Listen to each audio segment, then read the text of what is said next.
On sait aujourd'hui que la maladie d'Alzheimer touche le cerveau de façon très hétérogène, c'est-à-dire que certaines zones du cerveau sont très affectées par les lésions et d'autres beaucoup moins.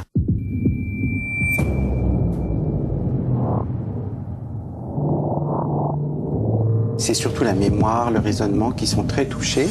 Et par exemple, d'autres zones du cerveau et d'autres fonctions, comme par exemple celles liées aux émotions ou peut-être aussi à l'activité artistique, semblent moins touchées dans cette maladie.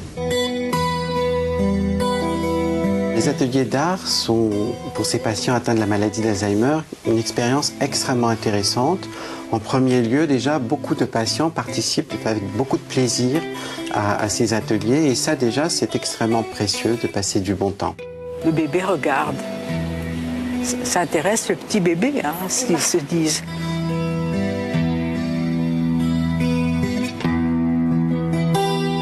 D'autre part, on a l'impression aussi que c'est peut-être une sorte de fenêtre entrouverte vers ce qu'ils peuvent vivre intérieurement, que personne ne connaît, et qui peuvent exprimer ainsi des sentiments, des émotions que peut-être ils n'arrivent pas à exprimer par le langage et par la communication habituelle.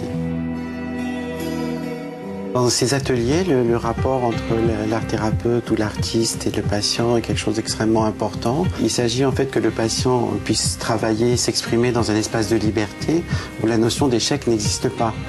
Donc il n'y a pas de mise en échec du patient, comme par exemple lorsqu'on peut lui demander de faire des exercices de mémoire trop difficiles pour ses capacités.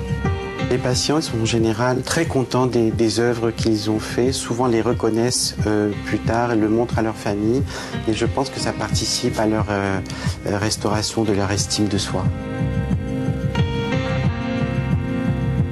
Les soignants et les familles qui voient les œuvres produites par ces patients, au départ, sont extrêmement étonnés. Ils ne soupçonnaient pas que leurs patients ou leurs parents étaient capables de faire des choses pareilles. Et ça change complètement le regard que l'on porte sur les patients et puis au-delà, le regard qu'on peut porter sur la maladie.